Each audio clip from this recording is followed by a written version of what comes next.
राधे राधे प्यारे भक्तों। श्री कृष्ण कहते हैं जो कुछ भी इस संसार में घटता है वो सब मेरी इच्छा से घटता है और मेरी इच्छा में कभी कोई दोष नहीं होता। आज का जो विषय है वो बड़ा गहरा है, बड़ा नाजुक है, क्योंकि इस विषय को सुनना आसान है लेकिन जीवन में उतारना वो एक साधना है, एक तपस्या है। आज हम बात करेंगे उस एक सत्य की जो हर पीड़ित आत्मा को जानना चाहिए, और वो सत्य है कि भगवान जो भी करते हैं अच्छे के लिए करते हैं, और जो अच्छे के लिए होता है वो अच्छा ही होता है। लेकिन जब जीवन में दुख आता है, जब कोई अपना छोड़ जाता है, जब नौकरी चली जाती है, जब व्यापार डूबता है, जब बीमारी आती है, तो मन कहता है कि नहीं, ये तो बुरा हुआ, ये तो गलत हुआ, भगवान ने मेरे साथ अन्याय किया। और इसी एक विचार से, इसी एक संदेह से मनुष्य का पूरा जीवन अशांत हो जाता है। तो आज हम इस संदेह को जड़ से उखाड़ेंगे। श्रीमद् भगवत गीता के प्रकाश में इस सत्य को इतनी गहराई से समझेंगे कि फिर कोई भी परिस्थिति तुम्हें तोड़ न सके। भगवान श्री कृष्ण ने गीता के दूसरे अध्याय में अर्जुन से कहा था, नैनम छिन्नन्ति शस्त्राणि, यह आत्मा अविनाशी है, इसे कोई शस्त्र काट नहीं सकता। लेकिन अर्जुन उस क्षण इतने व्याकुल थे, इतने टूटे हुए थे कि उन्हें ये शब्द सुनाई तो पड़ रहे थे पर समझ नहीं आ रहे थे, क्योंकि जब मन दुख में डूबा हो तो ज्ञान की बात भी कानों से होते हुए हृदय तक नहीं पहुंचती। यही हाल हम सबका होता है। जब जीवन में तूफान आता है तो हम भगवान पर भरोसा नहीं कर पाते, लेकिन भगवान ने अर्जुन को छोड़ा नहीं, रथ का सारथी बनकर साथ खड़े रहे, युद्ध लड़वाया। और जो अर्जुन को उस क्षण सबसे बड़ा कष्ट लग रहा था वही उसके जीवन की सबसे बड़ी नियति बना। अर्जुन अगर उस दिन मैदान से भाग जाता तो वो कभी महाभारत का नायक न बनता, कभी गीता का पात्र न बनता, कभी इतिहास में अमर न होता। तो जब भगवान तुम्हें किसी कठिन परिस्थिति में डालते हैं तो समझो कि वो तुम्हें छोड़ नहीं रहे, वो तुम्हें तराश रहे हैं। सोना आग में तपकर ही कुंदन बनता है, और कुंदन बनने की प्रक्रिया सुखद नहीं होती। बिली नंबर 1 तुम्हें तपकर बनता है, बात कुंदन बनता है कि प्रक्रिया एक बहुत पुरानी कथा है। एक गांव में एक बुजुर्ग किसान रहता था, उसके पास एक घोड़ा था। एक दिन वो घोड़ा जंगल में भाग गया। गांव वालों ने कहा, अरे बड़ा बुरा हुआ, बड़ा दुर्भाग्य है तुम्हारा। वो किसान बस मुस्कुराया और बोला, जो हुआ अच्छा हुआ। कुछ दिन बाद वो घोड़ा वापस आया और अपने साथ जंगल के 10 और घोड़े लेकर आया। गांव वाले बोले, वाह बड़ा अच्छा हुआ, कितने भाग्यशाली हो। किसान फिर बोला, जो हुआ वही होना था। कुछ दिन बाद उसके बेटे ने एक घोड़े को काबू करने की कोशिश की और उसकी टांग टूट गई। गांव वाले फिर बोले, बड़ा बुरा हुआ। किसान शांत रहा, बोला, भगवान जाने। उसी हफ्ते राजा के सिपाही गांव में आए। राजा का युद्ध चल रहा था। उन्होंने गांव के सभी जवान लड़कों को सेना में भर्ती कर लिया। सबके सब युद्ध में चले गए और उनमें से बहुत कम वापस लौटे। लेकिन उस किसान का बेटा टांग टूटी होने के कारण घर पर ही रहा, उसकी जान बच गई। तब गांव वाले उस किसान के पास आए और बोले, तुम सच में ज्ञानी हो, तुम्हें पहले से पता था? किसान ने कहा, नहीं, मुझे पहले से कुछ नहीं पता था, लेकिन मुझे इतना पता था कि जो ऊपर वाला करता है वो कभी बेकार नहीं होता। यही है वो दृष्टि जो हमें चाहिए, यही है वो श्रद्धा, यही है वो शरणागति जिसकी बात भगवान ने गीता में की है।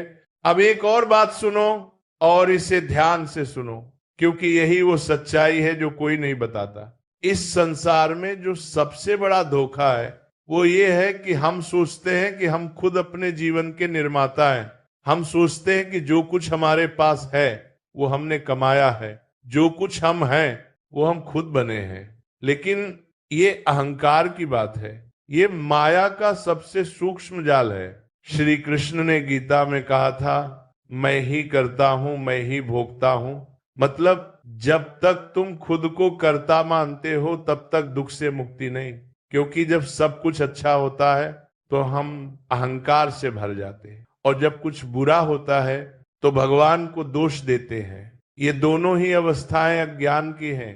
सोचो, एक माँ जब अपने बच्चे को दवाई पिलाती है तो वो दवाई कड़वी होती है, बच्चा रोता है, चिल्लाता है, हाथ पकड़कर छुड़ाने की कोशिश करता है, लेकिन माँ जानती है कि ये कड़वाहट जरूरी है, ये दर्द जरूरी है, इसी से बच्चा ठीक होगा।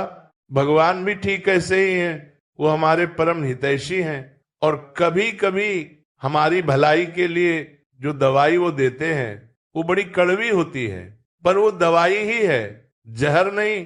अब बात करते हैं उन रिश्तों की जो टूटते हैं, उन लोगों की जो छोड़ जाते हैं। ये जीवन का सबसे गहरा दर्द है। जब कोई अपना, जिसके लिए हमने सब कुछ किया, वो पीठ फेर ले तो ऐसा लगता है जैसे जमीन खिसक गई, जैसे आसमान गिर गया। एक बार की बात है, एक युवती थी, उसने अपने पति के लिए सब कुछ छोड़ा था, अपना घर, अपना करियर, अपने सपने। वो उस घर की जड़ें थी, उस परिवार की सांस थी। लेकिन एक दिन उस पति ने कहा कि मुझे तुमसे और नहीं चलना, और वो चला गया।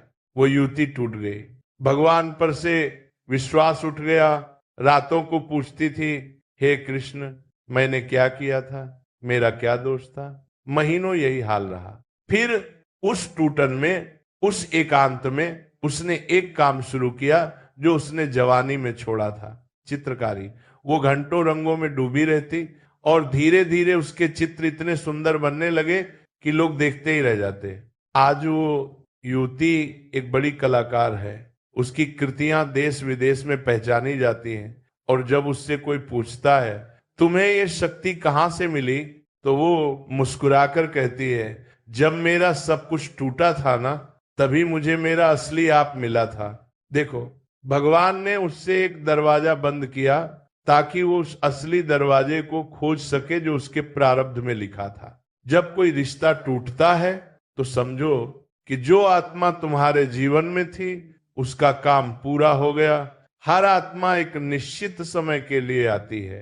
जैसे किसी यात्रा में कुछ लोग कुछ स्टेशन तक साथ चलते हैं, फिर उतर जाते हैं, ट्रेन नहीं रुकती, यात्रा नहीं रुकती, और जो उतर गया उसके लिए रोते रोते अगले स्टेशन की खूबसूरती को मत चूको। अब आते हैं उन युवाओं की बात पर जो आज सबसे ज्यादा भटके हुए हैं, जो सोचते हैं कि जिंदगी बेकार है, जो सोचते हैं कि सब दरवाजे बंद हो गए, जो परीक्षा में असफल हो गए, जिनकी नौकरी नहीं लगी, जिनका व्यवसाय डूब गया।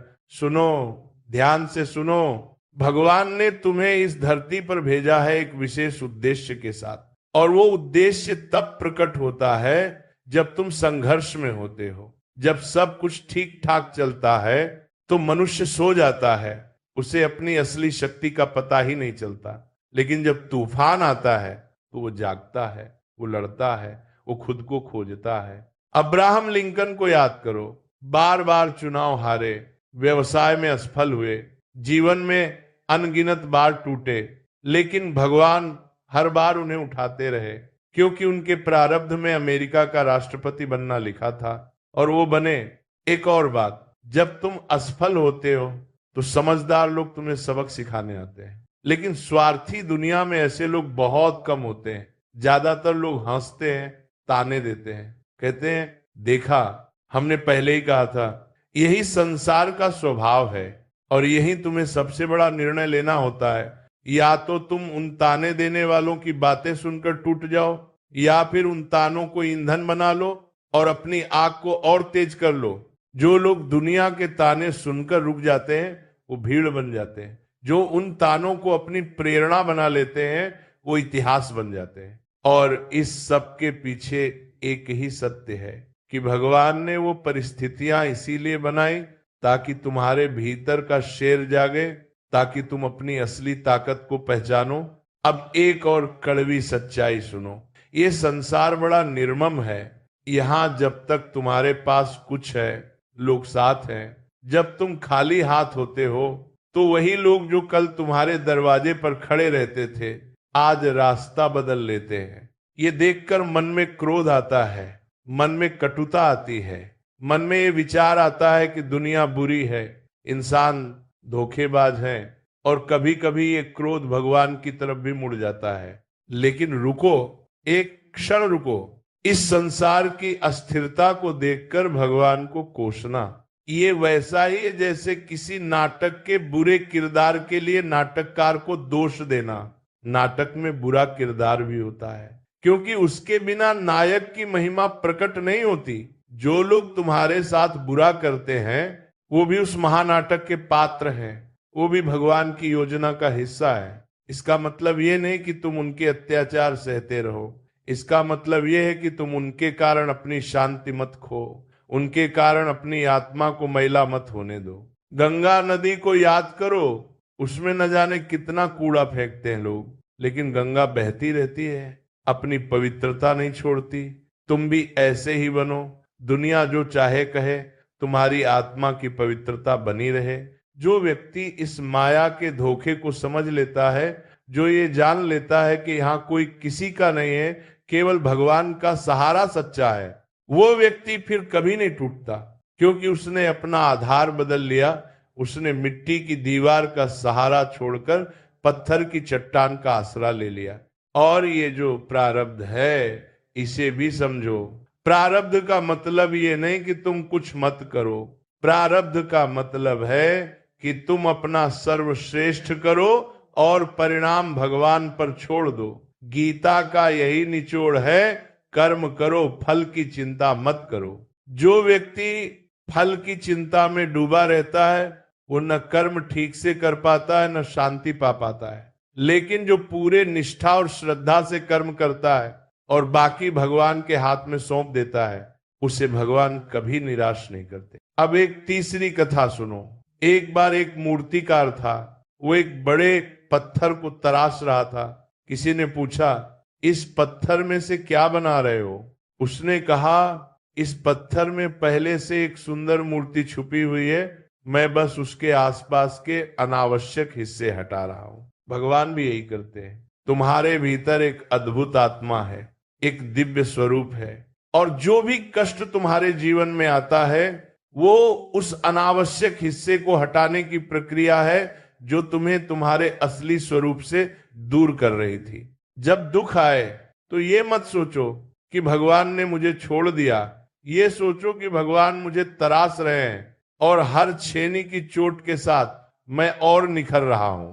घबराओ मत, लाडली जी सब देख रही हैं, राधा रानी की निगाहें तुम पर हैं, श्री कृष्ण की करुणा तुम्हें घेरे हुई है, वो एक पल के लिए भी नहीं हटी।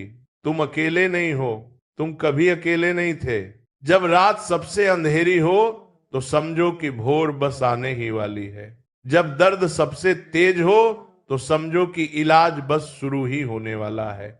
यही भगवान का तरीका है, वो पहले परखते हैं फिर परिपूर्ण करते हैं। श्री कृष्ण ने स्वयं कहा है, अनन्याश्चिन्तयन्तो मां ये जना पर्युपासते तैसा नित्याभियुक्ता ना योगक्षेमं वहाम्यहम्।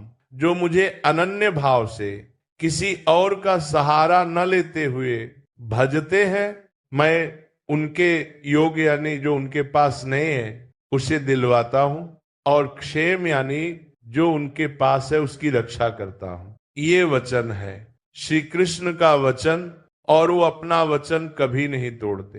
तो आज से, इस क्षण से एक निर्णय करो, जो भी हुआ वो अच्छे के लिए हुआ, जो हो रहा है वो अच्छे के लिए हो रहा है, और जो होगा वो भी अच्छे के लिए होगा। ये केवल एक आस्था नहीं है, ये एक अनुभूत सत्य है।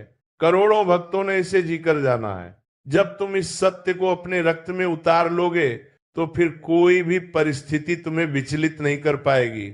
न धन का जाना, न मान का जाना, न प्रिय का जाना, क्योंकि तुम्हें पता होगा कि जो गया वो भगवान ने लिया और जो आएगा वो भगवान देंगे।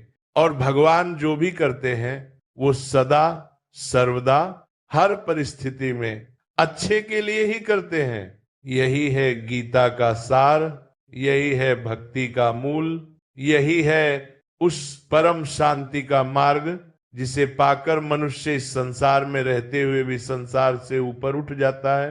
हे प्रभु, हे मधुसूदन, हे गिरिधर गोपाल, हम सब तुम्हारी शरण में हैं। हमारी बुद्धि को, हमारे मन को, हमारे हृदय को उस दिव्य प्रकाश से भर दो जिसमें हम ये जान सकें कि तुम्हारी हर लीला कल्याणकारी है, हर विधान शुभ है और तुम्हारा हाथ सदा हमारे सिर पर है। प्यारे भक्तों, अगर इस प्रवचन ने तुम्हारे हृदय को थोड़ी भी शांति दी हो, अगर किसी एक वाक्य ने भी तुम्हारे भीतर की उस थकी हुई आत्मा को सहारा दिया हो, तो इस वीडियो को अपने उन प्रियजनों के साथ अवश्य साझा करो जो आज किसी कठिनाई में है, जो टूटे हुए हैं, जिन्हें इस सत्य की जरूरत है। और नीचे कमेंट में लिखो जय श्री कृष्ण, बस इतना लिखो। इस एक नाम में इतनी शक्ति है कि तुम्हारा पूरा दिन बदल जाएगा। राधे राधे, जय श्री कृष्ण।